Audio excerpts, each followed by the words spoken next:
Olá, queridos alunos. Hoje nós vamos falar sobre colagem. E aqui nós temos uma imagem muito legal, né? Baseado no quadro do Vincent van Gogh, A Noite Estrelada, como vocês devem lembrar. Mas olha que interessante a forma como esse quadro foi composto. E se vocês observarem bem, ele foi feito utilizando a técnica do Killing, que vai ser uma técnica que nós vamos ver hoje aqui na nossa aula, nesse capítulo 8, nesse capítulo tão maravilhoso que eu particularmente gosto muito. Tá, nós vamos então falar de artes visuais nesse capítulo. De colagem em colagem se faz arte. E quando a gente fala de artes visuais, nós estamos falando de pintura, de fotografia, de cinema, de arquitetura, até um simples desenho, como você pode imaginar. Tá? Então, tudo isso são artes visuais, porém esse universo é muito amplo, existem várias técnicas, né? Para que esse universo é muito amplo realmente, as artes visuais, tá? E é isso que nós vamos falar aqui nesse capítulo. Só que antes da gente entrar nas artes visuais, nós vamos ver o texto relacionado, né, à palavra de Deus. Eu achei bem interessante, já que estamos falando de artes visuais, trazer para você uma arte, né, que foi determinada por Deus a Moisés, que era o tabernáculo, que era construído, essa tenda que era construída no deserto, onde o povo de Israel ficou por 40 anos, né? E Deus então deu ordens a Moisés que ele construísse essa tenda, aonde ele poderia se comunicar com os sacerdotes nesse local sagrado, né? As artes visuais, elas tiveram um papel importante na construção do tabernáculo. E o texto é Êxodo 31, 1, de 1 a 5. Disse então o Senhor a Moisés: Eu escolhi a Bezalel, filho de Uri, filho de Ur, da tribo de Judá, e o enchi do Espírito de Deus, dando-lhe destreza, habilidade e plena capacidade artística para desenhar e executar trabalhos em ouro, prata e bronze, para talhar e esculpir pedras, para entalhar madeira e executar todo tipo de obra artesanal. Olha que interessante. Uma pessoa que tem todas essas habilidades, gente, é muito legal a pessoa ter habilidade para tantas coisas, assim, desenho, escultura, né? E muitas coisas que essa pessoa foi realmente capacitada por Deus para realizar e foi utilizado ali na construção do tabernáculo. Não apenas na construção do tabernáculo, como na parte interior dele, né? Que eu vou mostrar um pouquinho para vocês, mas quero chamar a atenção que Francis Schaeffer, ele chama a atenção para o fato de que o tabernáculo envolvia toda forma de representação artística conhecida pelo homem. Então, tudo aquilo que os homens conheciam na época, aí na época do deserto, o povo de Israel, eles utilizaram no tabernáculo. Veja que é um conhecimento bem amplo, né? Aqui a gente pode observar por dentro mesmo as esculturas elaboradas, tanto no lugar santo como no Santíssimo Lugar, a Arca da Aliança no Santíssimo Lugar, né? A mesa com os pães da proposição, o candelabro, tudo isso, gente, feito de ouro, esculpido, uma obra de arte e tanto. Como nós vamos falar, né, a respeito das artes visuais, eu não poderia deixar de passar essa oportunidade de mostrar um pouco para vocês das artes visuais que o próprio Deus inspirou pessoas a realizar, tá? E o, o princípio bíblico que eu quero destacar para vocês é o princípio da individualidade, onde Deus capacita cada pessoa a realizar coisas extraordinárias, como a arte, por exemplo, né? Que Deus foi tão maravilhoso em fazer e capacitar os homens para isso. Eu acho incrível, eu acho maravilhoso poder fazer algo artisticamente, tá? Então, seguindo os nossos estudos, desde a antiguidade até o século XX, no mundo ocidental, as artes refletiam formas clássicas, existia um padrão, que era a forma clássica. Com o objetivo de criticar o que é arte, surgiram aí os dadaístas, tá? Que era um grupo lá na Suíça em 1916, na Europa, né? E também nos Estados Unidos, um grupo que utilizava materiais que não eram comuns na produção artística. E os principais nomes foram Tristan Tzara, Hugo Ball e Hans Hepp. Então, esses caras foram os precursores do dadaísmo, né? Na Europa, inclusive, existe o cabaré Voltaire, que é tipo uma casa de show, uma espécie de casa de shows, aonde eles recitavam poesias, faziam performance, com ênfase sempre no absurdo e em conteúdos sem lógica.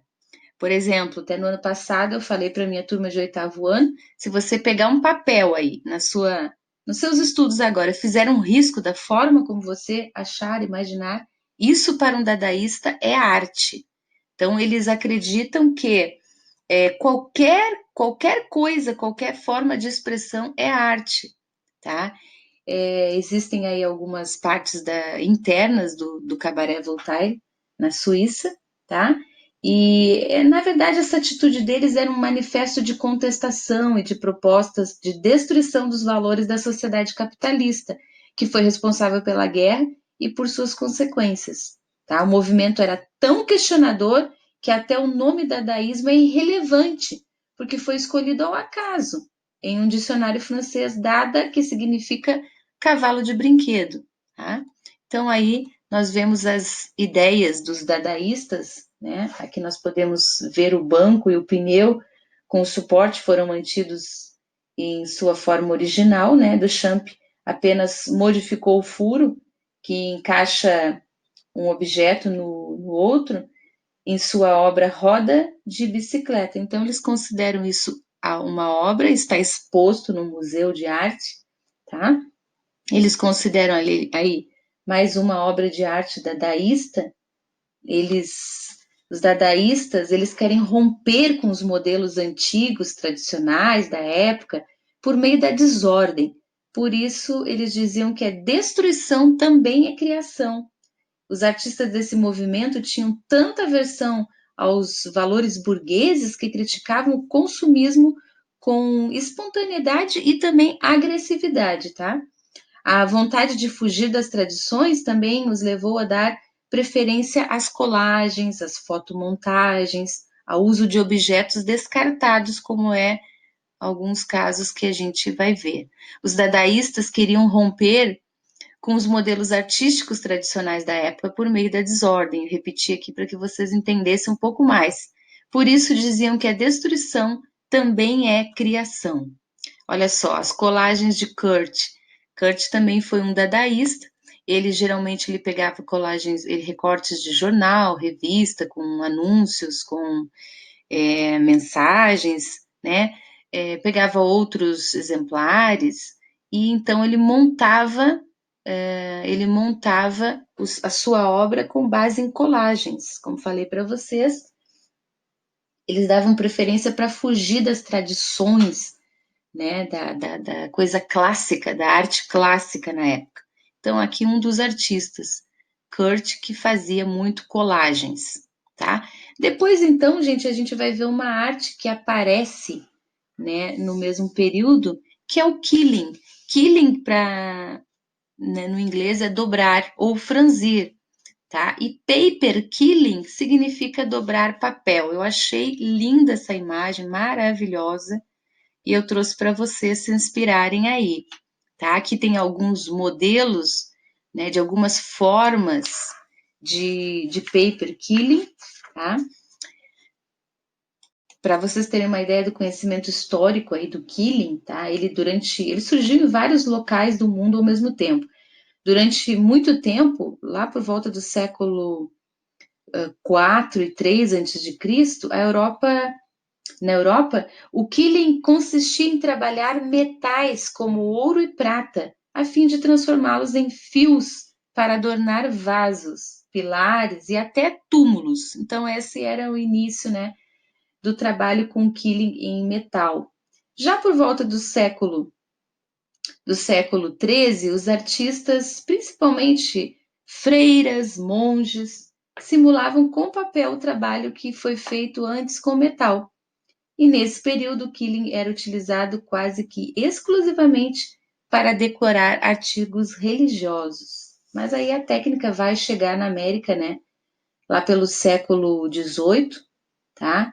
E era praticada geralmente por pessoas ricas, porque o papel era muito caro na época, né? E então pessoas ricas é que trabalhavam com quilling. E agora sim, né? O papel já chegou num outro nível, o valor, muitas pessoas têm acesso, e então se pode construir várias obras de escultura, inclusive com papel, tá?